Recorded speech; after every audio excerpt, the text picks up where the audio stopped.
Here we go. Oh, yeah. You wreck me, baby. Yeah, you break me in two. But you move me, honey. Yes, you do. Let's go. Oh my goodness. Welcome to the Carpool Honcho. Let's go. What a great way to start a morning. Hey. I'm awake. Hi everybody, my name's Dean Payne from the Crate Flexible Office Space. Right here we have Rory from Naked Marketing. and our Carpool Honcho legendary guest all the way from the US of A. Is Jason Ferrone Yes, from US Tax Pros. Correct. Yes, and Yeah. thank you for having me. Awesome. pleasure. So good. So good. Oh my goodness, we're going to have fun today. We're going to be jumping in to talk about rest, recharge, and relaxation soon. But before we do, mate, we do want to give our amazing sponsors a bit of a shout out. Let's do that. So thanks, dudes. Thanks, guys. Today's podcast is driven by our friends at Albany Toyota. And we are fed by our mates at Sal's Pizza. And our tunes are brought to you from the Sound Store. Alrighty, well, Albany Toyota, of course, give us this amazing Highlander. And the thing I love about Toyotas is they never stop. They never die. They never die. Jason, They don't. you've got a story about it. I Good actually old do. Toyota. Tell us. I actually do. My first car was a Toyota Tercel, which I think in New Zealand translates as maybe a Corolla. Yeah, it's yeah. like a small Corolla, but it was a red Tercel, and we named him Vince. Vince. Vince, yes. Vince? Vince, you might have heard of an NBA player called Vince Carter, and he used to do all these crazy windmill dunks. And when I got the car as a surprise Christmas gift, we named him Vince. How old were you? I was 17 years his old. first Yeah, car. It's over 100,000 miles. The Yeah. thing would probably still be going if my friend didn't wrap it around another truck. Sammy, shout out to Sammy. Anyways. You want a good, reliable car. That's right. Where do we go? Albany Toyota. And Hayden probably would have bought that car if you made them wrap it around a freaking Yeah. Yeah. So how so tall good. are you? I'm about 6'2" on a good day. And how did you fit in that car? Well, I had to pull out the back seats and put some nice speakers in there to actually make me want to jump in there. So we had a great sound system in there and wheels. I actually had wheels on the thing. It was probably worth more than the car at the time. Yeah. But yeah, definitely fit into just fine. You know, it wasn't that bad. But the music along the ride definitely made it easier. So So And good. your old man's a kind of great musician. Tell us about him. yeah, he's kind of a bit of a legend, I guess, how you say in New Zealand here. And yeah, he's been playing with Tom Petty and the Heartbreakers for a whole long time. He's a session musician. You know, Shaka Khan, Eric Clapton, Duran Duran. What? I mean, he's pretty badass, you know. And If so, he's a legend in Kiwi land, what is he in the US? What would you say? well, you know, it's US just lingo. I guess. Welcome, Jason. Thank you for having me. Yeah. But no, really proud of his accomplishments. In New Zealand would say he's a shizzle. But yeah, no, he's definitely you know, someone I'm really proud of in my life, and sure. I miss him dearly. You know. Yeah, so cool. So thank you guys. Hey, yeah, so in this series we're talking about rest, relaxation, and recharging people. And it's really for individuals like ourselves, but not only that, for business people, because we are just going flat out all the time, and we are just doing our best as Flat human out like beings. a lizard. And we really just need to understand from business people and people like Jason, what are their tips and tricks on how to actually disengage and actually just get that recharge in.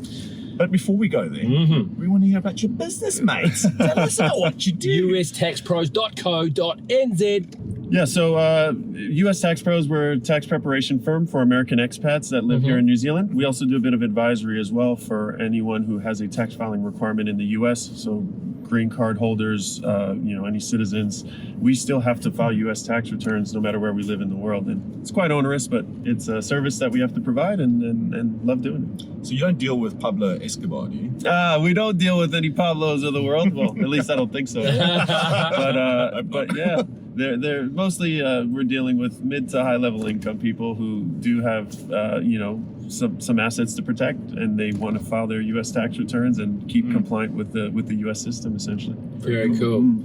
So a US IRS tax professional right here in New Zealand. If you need one of those, Jason's your man. ustaxpros.co.nz. And what about people from the US of A that are living here that need to get pensions across? Do you help those folks? Yes, we do actually, and there's quite a few items that hover around that. So there's transitional residency periods. Some people want to retire their 401ks from the US and bring them over to New Zealand and invest them. So there's a few complications around that, and you can get tripped up quite easily if you don't get some advice ahead, and that's what we do. That's a good part of what we do. And paying tax in both countries, are you liable for tax in the US? Yeah, that's one of the questions I get the most. So basically there's a tax treaty between the US and New Zealand. So fortunately, most instances you don't have to pay taxes in both places. If you're paying tax in New Zealand, you can file and ask for a tax credit on your US tax return, and you avoid tax in both places. Wonderful. So, yeah. Nice. Yeah. Well, it's what we do, It's very important to keep people tax compliant wherever they are. And we love safe from the law. That's right. And you don't want Uncle Sam coming knocking on your door down at while you're down at Waitakere Beach or something.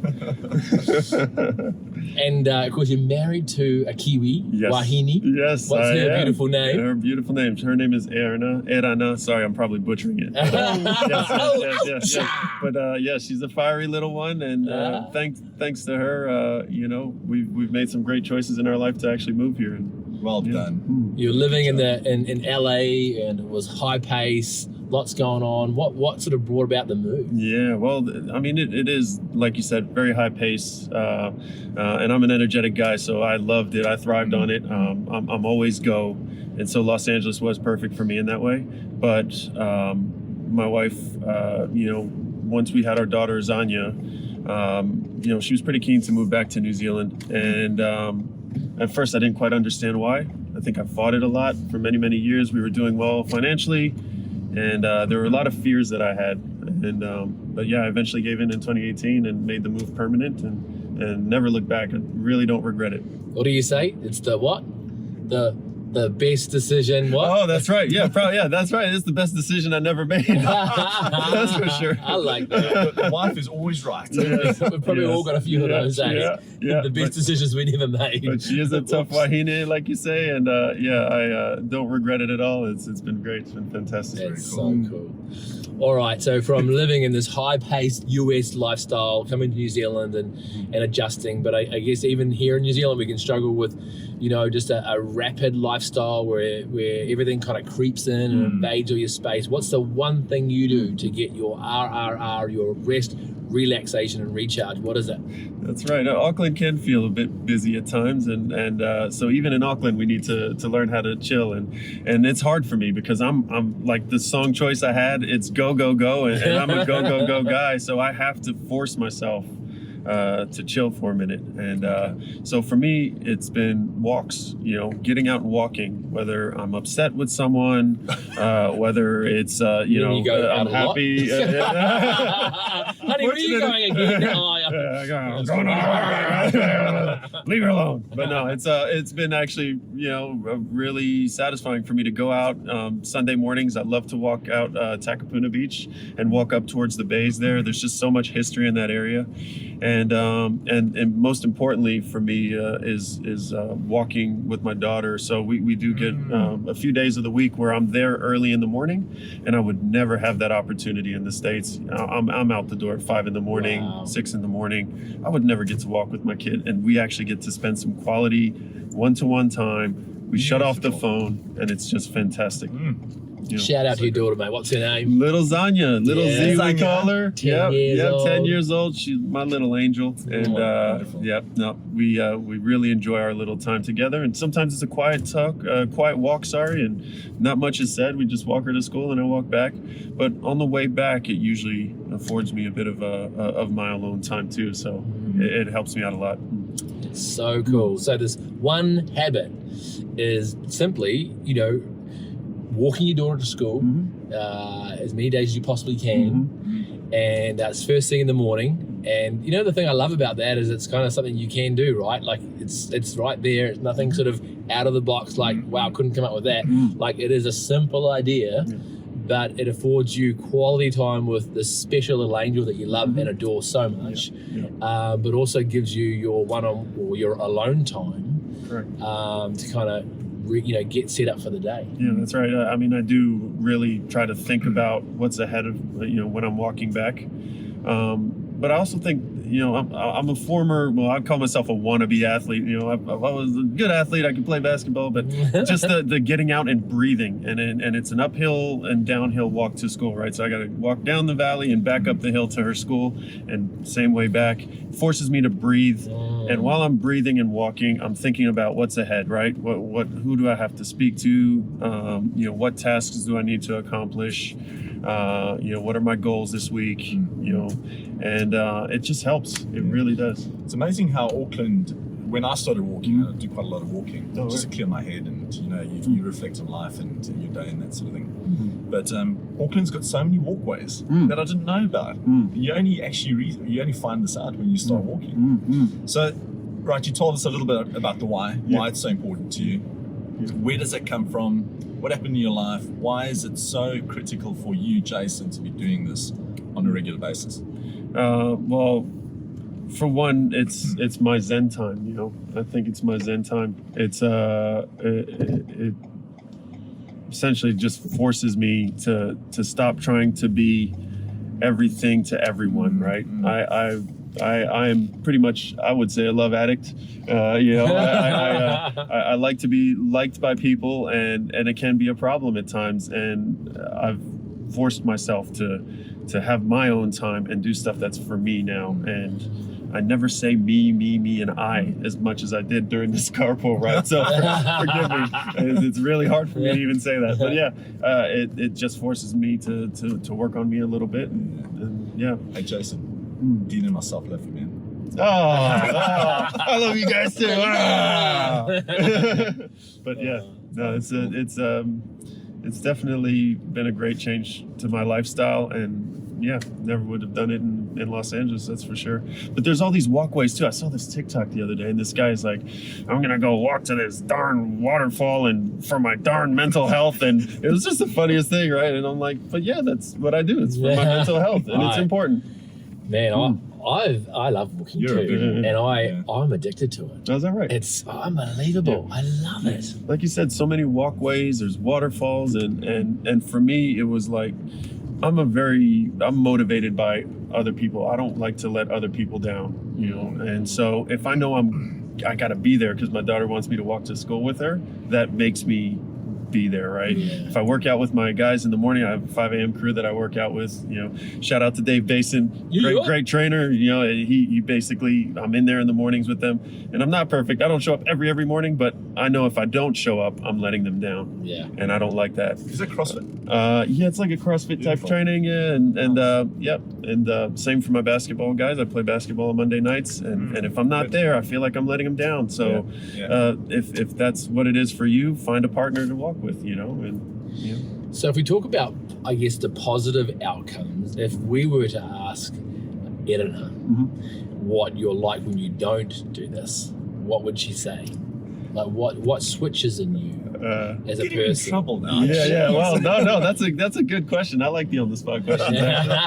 But she'd light a little campfire under my behind and say, "Hey, yo, slow down. You're being a scatterbrain again."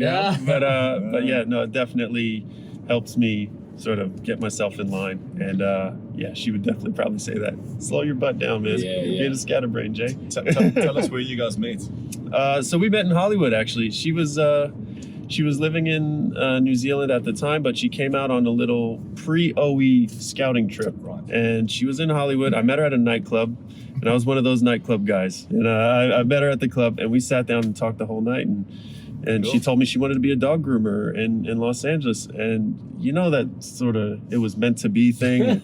God, I hate saying that, but it was meant to be. I mean, she met me at a nightclub, and I happened to know someone who's been very pivotal in my life who owned a grooming parlor. Wow. And, you know, Pat took her on and had her work for him at the time. And we're so grateful for that, you know, and she, you know, it was meant to be. There's So not a cool. chance. 9 million people in Los Angeles. You show up to a Wow. nightclub and you meet someone who actually has that dream job that you've been looking for. So it was meant to be an end of a OE. So it was it was basically, yeah, I mean, it led to her OE. So she came back after meeting with me, and 4 months later she was back in New Zealand. I was like, ooh, this is happening. Hey, I've got a really good on the spot question. Yes. How does someone who loves working in a dog grooming parlor end up marrying a ball guy? Easy. Way easier. She doesn't want to deal with hair on the sink in her bedroom too, so you know it's that easy. But yeah, no, she loves the fact that I'm tidy and my hair isn't all over the place. So Yeah. she's got enough of cleaning up her hair too, and dog hair all the time. And what does she do now? She's still running her own grooming business. It's Yeah. called Hollywoof Grooming. Right out of Hollywood? the Hollywoof, actually. Hollywoof? Yeah, for the Cute. barking sound. Oh, yeah. And yeah, they're doing great. You know, she's got a little team working underneath her, and Based in yeah, Northcote? based in Northcote. Northcote Yeah. website? Yep. Give her a shout out. HollywoofGrooming.co.nz. And Nice. yeah, I like to claim that I actually came up with the name, but she'll never admit it. So. Don't go there, mate. Don't go there. You're gonna have to go for a walk. Can we cut that part out? Yeah, I know, right? I probably will have to. But no, she's been doing fantastic and great reputation for her work, and yeah, loving it. All right, so you've nailed the art of finding some me time. If people are listening to you today going, oh gosh, I wish I could get some me time. I wish I could get that oxygen back into my lungs every morning, you know, and they're just finding it just like, where do I start? Like life's just kind of coming on them. Where do they start, mate? How do they get this going? Yeah. So, in thinking about it, you know, I know myself personally, I don't like to let people down, but maybe you're self-motivated. If you're self-motivated, like you said, there's so many treks around Auckland, you know, just start picking a few, put a date in your schedule, block out that time on your calendar, and make sure you do it. You know, get out there and do it. For me, Monday through Wednesday mornings, that start of the day, I know is for Z. You know, and I'm gonna have that 8:30 to 9 o'clock time where I'm spending my time with the kid, and that's it.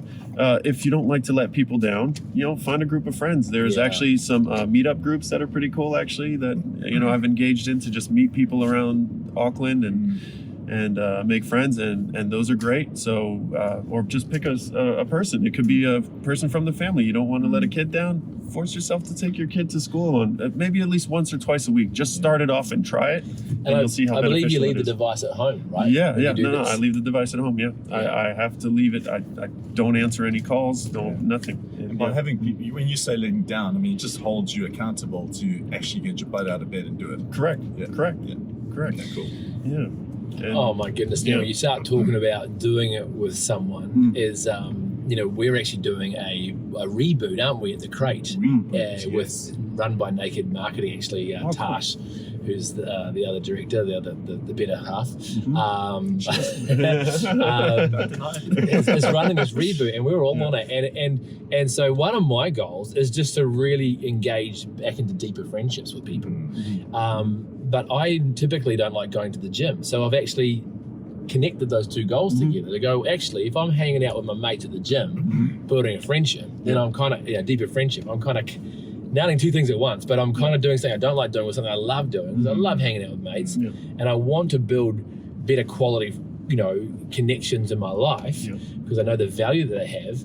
And it's kind of what you're saying, right? It's just, you know, tie it to something you love doing, or with someone that you love hanging out with, and it just makes it so much better, you know?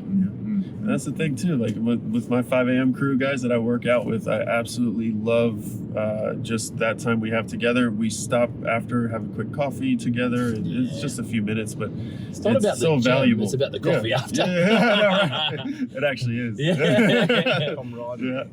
The Cartel over there. They make some good coffee at Cartello too. So, but yeah, no, that's it. It's just that quality person in your life, and those guys are super quality. You know. And I commend you, in the sense of even parenting, right? Is that it's so hard with running a business and, the fact that these devices are sort of always turned on and always at us, to actually deliberately go, no, that's my kid time. That's my parent time, right? Where I'm investing into the relationship I have with my children. And a lot of parents struggle with that. It's a whole other thing. So, how cool that you've tied those two things together and winning. Thank you. Yeah, no, I appreciate it. And it is difficult, especially my wife too. She's also working, so the kid could get lost in the mix quite easily. And we're trying to do better. So yeah.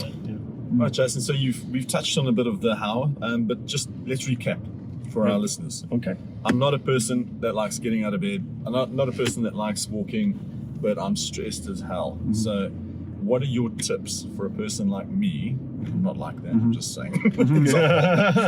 I'm not motivated. Yeah. How do we change our habits to actually do what you're doing today? First step is just trying. You're not going to achieve anything unless you try. You're not going to fail unless you try. You just gotta give it a try, and once you give it a go, you'll find that it's not that bad actually, and you can do this. That's and in part that's actually what made the decision for me moving to New Zealand altogether. It's like I didn't want to, and I kept fighting it, but eventually when I tried, I realized that this was a damn good decision, and I never would have known had I not just sort of let the decision make itself and just try out whatever's in front of me. And so it's the whole Nike slogan, just do it. Yeah, that's right. Just do it. Just do it. Just do it. So good. So get out there and do it. Walk your kids to school. Walk your kids. Or whatever it is. If it's just get out there. Just give it a go. Oh my God! Legendary! That was a shizzle. So good to have you on the show, Jason. Oh, thanks so much for having me. Don't forget ustaxpros.co.nz for any of your US tax requirements right here in New Zealand. And you work right up and down the country, right? Correct. Yeah. And flying around the place and. That's right. As far south as we have some people over at Stewart Island as well that we've had to help out, and so yeah, we're here to help. And if you want consultations, just give us a shout. We have a free 30-minute consultation if you need it. So yeah, give me a call. Don't hesitate. So good. Well, we have awesome sponsors, as you've already heard of, but one of them, of course, is our amazing Naked Marketing, run by Roro and Tash. Roro, mate, tell us what's happening in the world of naked marketing. Oh, naked marketing, just we're doing good. We have got such an amazing team, and I think that what makes us different is we just really value and love our customers. We're always trying to delight them. So, if you want to work with a team that's really passionate about what we do in marketing, but also passionate about you and your business, come speak to us. Nakedmarketing.co, mate. I know it was missing either the .co or the .nz. Co for coffee. All right, now I remember. Now, these guys are legendary and, of course, been a big part of our crate marketing, so I can fully recommend them. Jump online and get hold of Rory. Thank you, buddy. And take your marketing to the next level. All right, see you later. Next time. See you.